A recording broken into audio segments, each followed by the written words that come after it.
Today we are joined by Allie Stuckey, who is the Conservative Millennial and a host at CRTV. How are you doing today?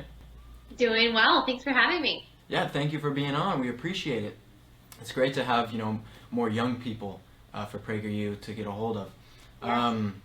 So today I really wanted to talk to you about, we haven't had anyone talk about the Me Too movement really. Haven't discussed it much in PragerU. What are your thoughts on that? Yeah, well, as a woman in particular, although I know it affects men and women, I'm very sensitive to any cases of sexual assault or sexual harassment. However, sadly, we continue to have to put a caveat on that and say legitimate cases of sexual assault and sexual harassment, because what we're seeing with the Me Too movement is the pendulum swinging so far over to the left that it's really become this demonization of all men and what really the left calls toxic masculinity, which is really blaming all men for any discrimination or any victimization of women by the male species, which is what I think is absolutely wrong. And what I think is probably the most damning part of it all and the most consequential part of it all is that we believe now that the remedy to the Me Too movement or the Me Too tragedy, really, that so many women get sexually assaulted and harassed, we think that the remedy now needs to be emasculation of men. And I saw this cover for the Hollywood Reporter today, and it said the triumph of the beta male.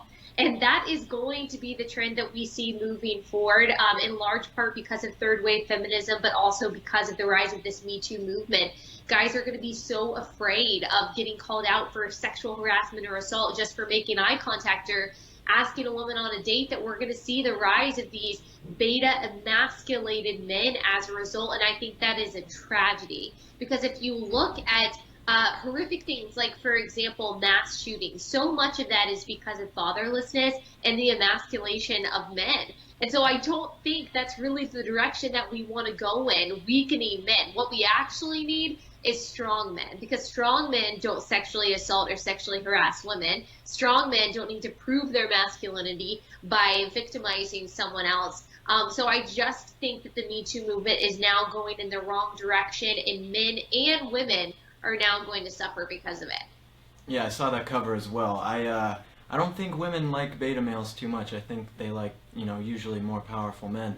Not Um, strongest feminist wants a beta male. No, and that's not to say you have to be some macho guy that chugs raw eggs every morning. That's just to mean that you are not emasculated. I don't know. I just think it's crazy. Someone who stands up for themselves, stands up for what they believe in, a man like that, who's Yes. competent and You are. Yes. intelligent. Yeah. Do you believe that there's a, not just with the Me Too movement, but is there a war on men going on, a war on straight white males, I guess you could say? Yeah, absolutely. And I think that Hollywood Reporter cover that we were just talking about, it kind of proves it.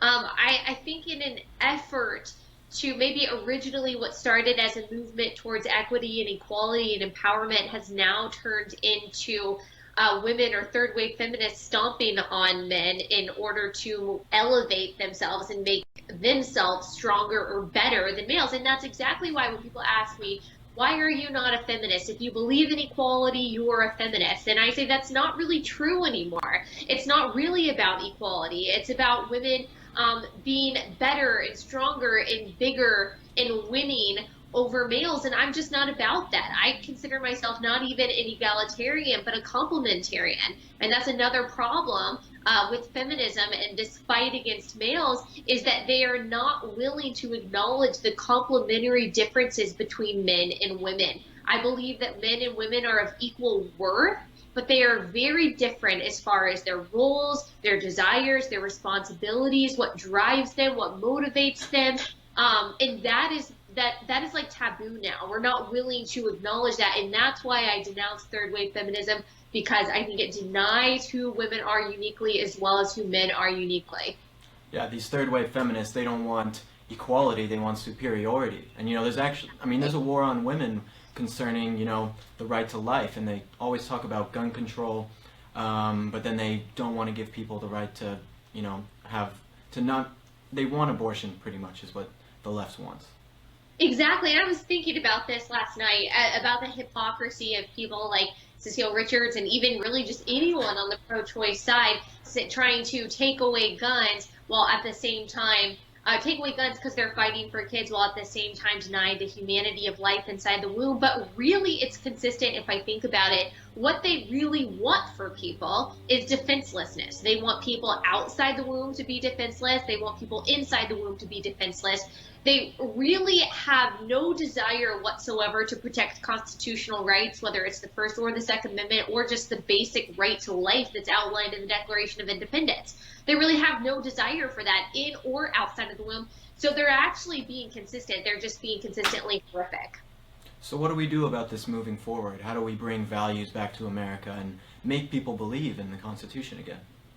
I mean, it's going to be so much on millennials, on people that are your age and my age, because we are the largest generation that this country has ever seen. We're outpacing the baby boomers now. So we're the largest voting demographic too. But the thing that we actually have to make us do is, one, vote, because millennials just don't vote as much as older generations do, which is pretty typical for people under the age of 30. And as far as conservatives go, and something that PragerU does very well, but something that we really need to get better at across the board, is explaining to millennials why the conservative movement and why conservative policies are not just politically correct, but politically right, and intellectually correct, but also empathetically correct. Why we think it's actually more compassionate to be conservative and use capitalism to lift people out of poverty rather than unlimited welfare. And I think that a problem that conservatives have versus liberals is that conservatives want to hold on to our conservatism, whereas liberals want to share their liberalism. And that's something that we need to get better at. We need to get better at communicating why conservative policies are more empathetic, more compassionate, better for young people, better for the poor, better for the marginalized than liberal policies. And unfortunately, right now, progressives have us beat in the war on words. Yeah, and I think you have conservatives who are also much more diverse than people on the left, because the left just sees everyone from their group identity, where we're looking at people from individuals. But you have, I think there's another big problem for conservatives, especially when you look at the media and you see that, conservatives are being silenced. YouTube, or PragerU is actually suing YouTube and Google for restricting some of our videos. What do you think are the next steps for conservatives getting back in media? Yeah, well, I think it's good that we're fighting this fight, and I actually think that it's making a difference, whether or not we see the tangible effects of us really kicking and screaming about this. I think that we will. I think the more conservatives speak up and call out every time one of their very fair videos is demonetized, whereas a video about child pornography or something on YouTube isn't. I think the more we raise concerns about, for example, being deprioritized or really lowered on the scale on Twitter or on Facebook, I think the more of a ruckus we can make, the better. And so we need to continue to speak up about that, but we also cannot be discouraged from speaking out in general about our views. We should use the hate, and we should use the, quote, shadow banning as motivation to keep speaking, because you don't shoot small deer. There's a reason why we are being silenced. There's a reason why we are being quieted. It's not because we're saying something that doesn't have significance. It's because we are. It's because we're challenging the mainstream, and that should be something that's very motivating for people. And that's actually something that we have in our corner, I think, as conservatives, and particularly as conservative millennials, is that we are counterculture. And so it's almost alternative to be a conservative. It's almost kind of risky and dangerous to believe in small government and the Constitution and liberty, which is sad in one way, but it's also kind of cool and attractive in another way. I always tell people it takes so much more mental fortitude to be a conservative millennial than it does to be a liberal millennial. Because a liberal millennial, you are constantly getting confirmed in your preconceived notions by the mainstream. But a conservative millennial, you have to try really hard and dig really deep to know the facts that actually support a constitutional, small government, liberty-minded viewpoint. So we can't stop, even if the information is scarce, even if it seems like the voices are getting more and more silenced. We have to persist. We have to explain why, and we have to continue to raise our concerns, not just politically, but also technologically. Yeah, us conservative millennials are basically like the new punk rockers of the 80s. We're the counterculture, the cool kids now. It's crazy to see that. Yep, definitely. But, you know, as a young person, I think you're doing amazing work, and everything you've talked about today has been great. So thank you so much for joining me today. Where can we find more Thank on you. you?